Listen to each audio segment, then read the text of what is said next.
The Uncanny X-Men, issue 171. Welcome to the X-Men, Rogue. Hope you survive the experience. Rogue. Morlocks. By right of combat, I, Storm, and now your leader. My word is law. A Stan Lee presentation starring the Uncanny X-Men. Brought to you by Chris Claremont, scripter.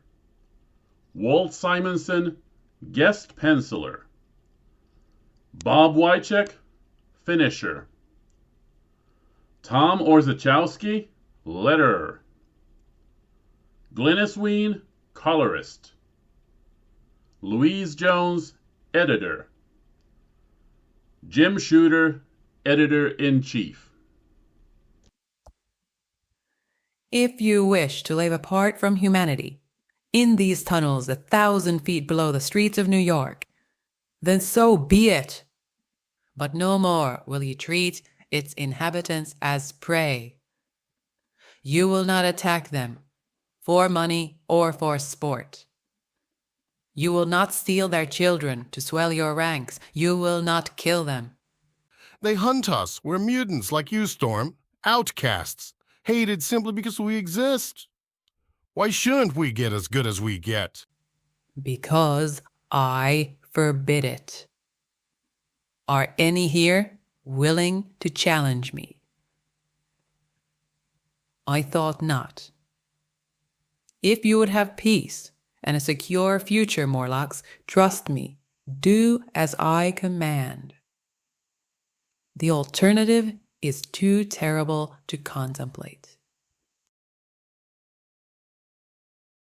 Storm! You shouldn't be up, Callisto. You'll reopen your wound. Enjoy your triumph while you can, Wind Witch. Because I'm not done with you. I'll have my rightful place again. I will lead the Morlocks, and I'll have your heart in the bargain. We have crossed knives once, low mutant. Don't push your luck. Thunder, put your mistress back to bed. And this time, make certain she stays there. You seem to be going out of your way to make an enemy of Callisto. We were enemies the moment we met Nightcrawler. We shall remain so till the day we die. Nothing I do or say will ever change that. Perhaps, but the Aurora I remember would have at least tried. She would have died rather than kill another. Yet, in the duel, Aurora stabbed Callisto through the heart. Only the fact that one of Callisto's fellow Morlocks was a healer enabled her to survive. Aurora is changing before my eyes. But what truly terrifies me is that she doesn't seem to mind. Anchorage, Alaska. Outside, the air is bitter cold, though it's technically spring. Within the house, though, a fire warms the bedroom, its flames casting a cheery glow across the sleeping figure of Madeline Pryor. She's deep in dreamland, and the visit isn't pleasant. No! Dear Lord in heaven, no! Madeline! What's the matter? I heard you scream. Scott! Hold me please tight as you can. I need someone, something real, to prove to myself that I'm still alive. It's a long time before her tears pass, and Madeline is once more calm enough to speak. All the while, Scott Summers waits patiently, doing what he can to help her, comfort her. Before coming north, I was a commercial pilot. 747th's a great time. My last flight was a long haul into San Francisco. We were at a Jeffrey Storm. Whilst an engine barely made its own. As we touched down, the wing collapsed. We crashed. There was an explosion. Fire all around, and these screams. So many screams. I don't remember the details. I don't want to. Everybody died but me. I wasn't even scratched. I still have nightmares about it. September the 1st, 1980. My own personal day of infamy. But that's the day Jean Grey died. Beverly, Massachusetts, a suburb of Boston, the home of Joseph and Marie Danvers. When'll we see you next, Carol? Hard to say, Dad. I'll be moving around a lot to some pretty hairy places. Stay in touch, will you? We'll miss you. I'll miss you too, Dad. Take care, Carol. You as superheroes aren't immortal. Don't I know it? Is everything all right, dear? You seem different lately. I'm fine, Mom. Really. I never could fool her. When I was Miss Marvel, she recognized me right off the bat, and now she knows I've changed. If only she knew how much. For good and ill. Charles Xavier did his best to restore my memories, after a rogue had stripped them and my powers from me. Thanks to him, I remember pretty much all of who and what I was. But there are no emotions to go along with them. Where once I loved them with all my heart, I feel a vague affection. That's what Mom noticed. What disturbed Mom and outrageous me. The loss that can never be replaced. But what's done is done. Feeling sorry for myself won't make it any better. My life as Carol Danvers may be over, but Binaries has just begun. Professor Charles Xavier's School for Gifted Youngsters. I'm gonna kill him! Is this really necessary, Kitty? How can I get any work without the proper lesson programs for my computer? And how can I keep track of the programs if those darn new Newtons keep swiping my floppy disks? I've looked everywhere, Eliana. They're probably lost forever, thanks to those stupid X-babies. Then what's that under your keyboard? My disks? Right where you left them. I am such a jerk! No argument there? 10 meters below the mansion is the danger room, now set to gymnasium mode, where Charles Xavier does his daily exercises under the watchful eye of his true love, Lilandra. A paraplegic for half his life, Xavier's brain was recently transplanted into a new body, cloned from the original. X-Men issue 167L. This body is undamaged, in perfect condition. He should be able to walk, yet inexplicably, he cannot. No more, Lil, I beg you. Problems? When I use my legs, the psychosomatic pain I feel inhibits my psionic powers, especially my ability to screen out other people's thoughts. Kitty Pryde's been throwing a tantrum. It's given me a devil of a headache. A moment's meditation should deal. There. That's much better. I wish I could eliminate my phantom pain as easily. She should be able to. You are, after all, the strongest mutant mind on Earth. Among other things. What do you suggest? We could, wait, Doctor. Landra. Seriously, Charles. I would like to give you a thorough examination. Perhaps your condition isn't psychic in nature, but physical. Upstairs in the kitchen, another of Xavier's students, Pyotr Nikolaevich Rasputin, ponders the complex mysteries and inherent contradictions of a cookbook. The eggs, bacon, cream, butter, spices, slice, beat, mix, bake, and in half an hour, quiche Lorraine. It looks simple enough. Colossus, we are a visitor. At once, Professor. I felt the professor's fatigue through his thought projection. I hope he's not pushing himself too hard. He dressed me as Colossus. That indicates an element of danger. I had best shift into my armored form. You! Don't hit me, please. Don't hit me. I don't want to fight. I need the X-Men's help. God have it! Or I'm as good as dead. Later, Her name is Rogue, the member of the Brotherhood of Evil Mutants. Through direct physical contact, she absorbs the abilities and memories of others. Could this be a diversion? The prelude to an attack?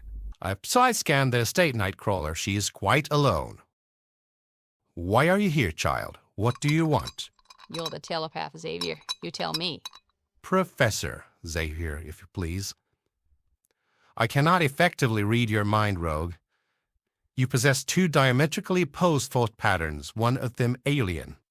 It sets up an interference pattern I am thus far unable to penetrate. That's the persona I absorbed from Carol Danvers when I absorbed her powers last year. I didn't intend the transfer to be permanent. It was an accident. It's driving me crazy, Professor. You gotta help me. You've got some nerve, Rogue, asking that after all you've done. Hushke. Go on, Rogue. My powers are out of control. The slightest touch triggers a transfer. It's given so I don't know anymore which thoughts or memories or feelings are mine. I look into a mirror and see a stranger's face. If you ask me, a most apt punishment for your crimes. I'm trying to make Mystique understand, but she would listen. She was certain we could work things out on our own. I love her, Professor. She's been like my mom to me, but I knew she was wrong. I've turned to the X-Men. You lower enemies, because you're my only hope. Give me a break.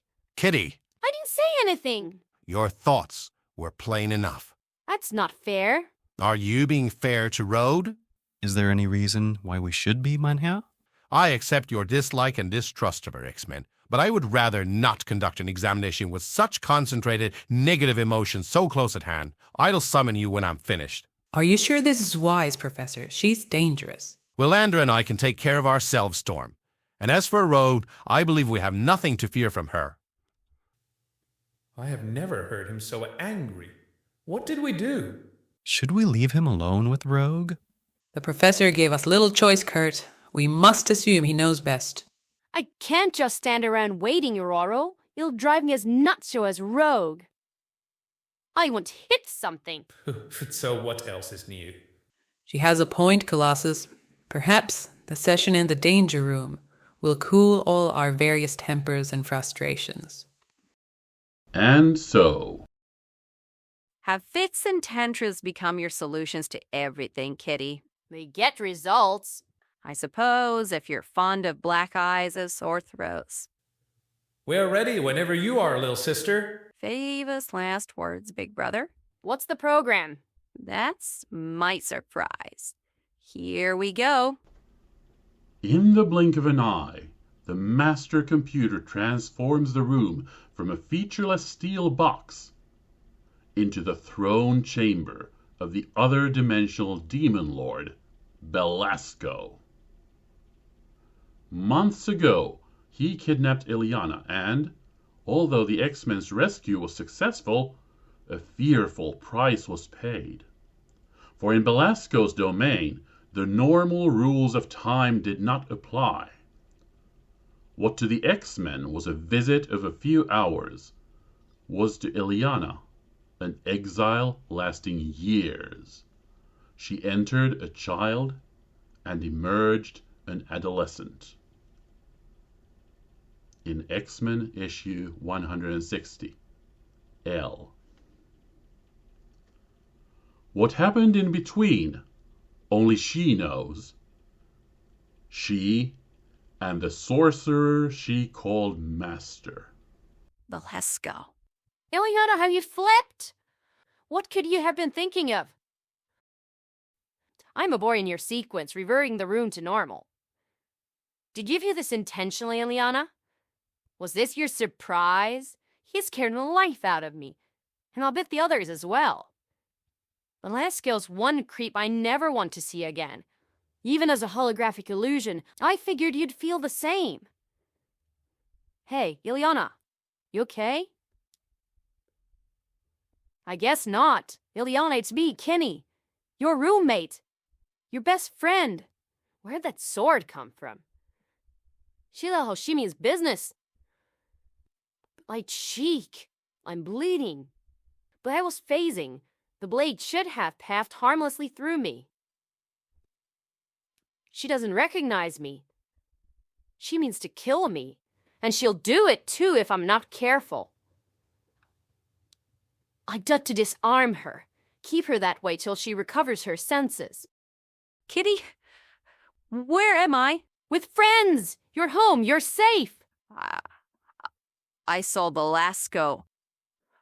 I remembered. Kotya, what happened? Ileana is crying? It was an accident. She wasn't paying attention when she programmed the simulation. She kind of freaked when she saw the Lasco. So did we all, Ketchen. She'll be fine, guys. Just give us some time to ourselves. Okay? It's no big deal. Please. She'll be all right. Everything's gonna be all right. Later, in Aurora's attic loft. That day gets steadily worse. We have often wondered whether any link remains between Ileana and Belasco, but have they reluctant to pry. Perhaps it is time we get. And what of my own problem? Poor things. You look parched.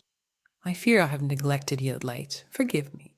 A thought summons clouds, creates rain, sends it sweeping across the room. I wish I could control my life, my destiny, as easily as I do the weather. I cannot believe the things I have done.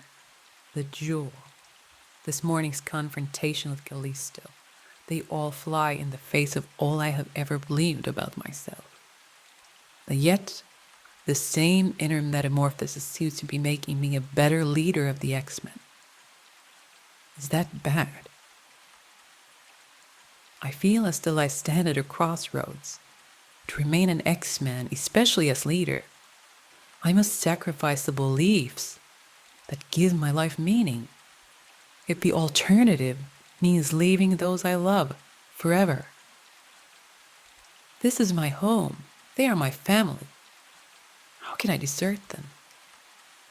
Xavier told me the day we met that my powers should be used for the benefit of all humanity. Was I wrong to listen? Can I deny that responsibility? I do not know. I do not know. Funger?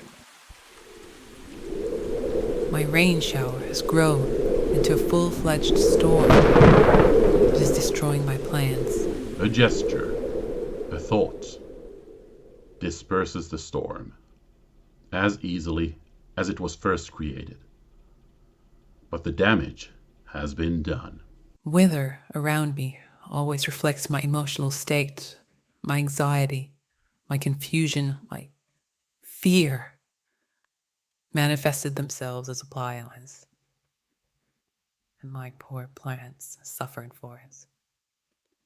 Storm, my examination of Rogue is finished.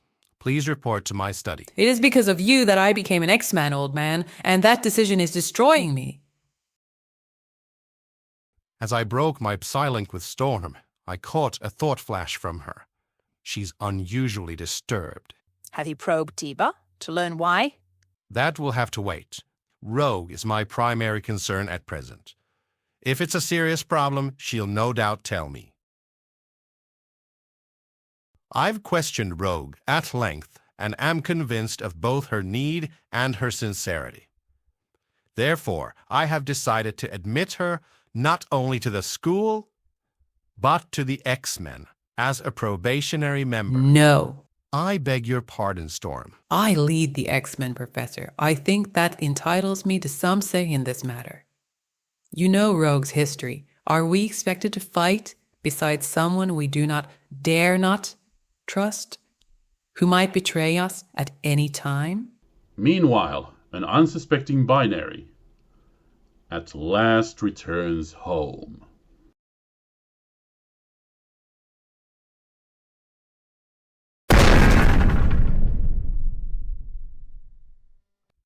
Oh, goodness!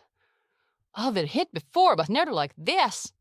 I don't know who that hussy is or why she slung me, but I ain't to make her regret it. I don't think this was Xavier's doing. He looked as surprised as the X-Men. X-Men, are any of you injured? Wow, that'll some punch. Binary, where is she? Outside, Tomanish, waiting for Rogue. That's the spirit, kiddo. Come and get me. If you can. Binary, no more. Let me go, you big lummox. I wouldn't hurt you, Peter. You will have to if you wish to continue this fight. Is that what you want? I will vengeance, Peter. Is that so wrong? So long as Rogue remains under my roof, Binary, she has my protection. How can you say that, Charles? You know better than anyone what she did to me. The child repents, my friend, and has been forgiven. Behold, our newest X-Man. Is this true? I wouldn't have thought you capable of such cruelty. What are you talking about? What's my life got to do with you, huh? We never even met before today. Perhaps this will help. Carol Danvers. The woman whose life you destroyed, Rogue. Except that now, I possess the power to do the same to you. Professor, if Rogue stays, I go. My apologies, Herr Professor, but we all go. I see. We pick and choose who we help, is that it? Some are worthy, others not? Who was it, Aurora, told me Wolverine was an X-Man, not because of his sterling character, but his potential for good. That to deny him, though we abhorred his violent nature, would thereby deny our true reason for being, which is to help him achieve that potential. The same argument holds for Rogue, does it not? Of course there's a risk in accepting her, but consider the alternative. At least with us, she has a chance for a better life. Deny her, and we condemn her outright. And that I will never do to any mutant, so long as breath remains within me. I trust you as I would my own father, Professor. So I will put aside my fears and give Rogue her chance. I ask my friends to do the same. I will, if I have to, but I won't like her. Ever. All right, mein Herr, you win. Carol? What do you want from me, Charles? Understanding? Approval? I'll concede one, but not the other. Rogue tore my life, my very soul, to shreds, and those scales can never be balanced. I'm sorry, I'm just not that forgiving. I have nothing to lose here, Charles. No real ties to break. That makes my decision easy.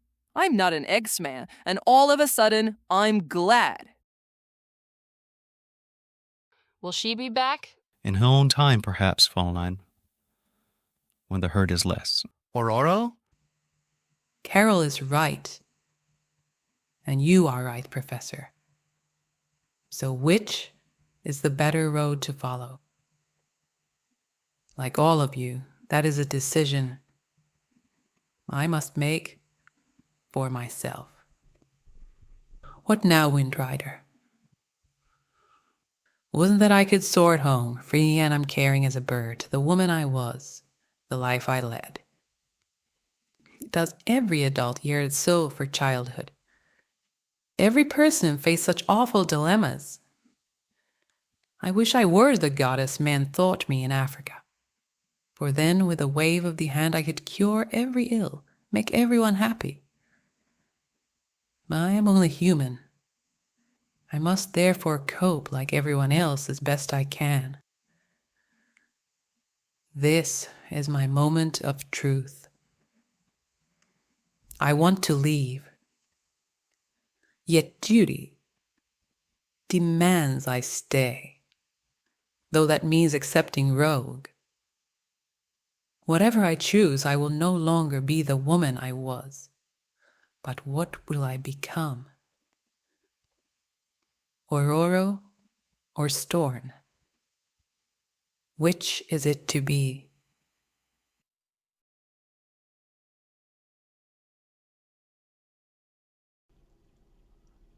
Next, Scarlet in Glory.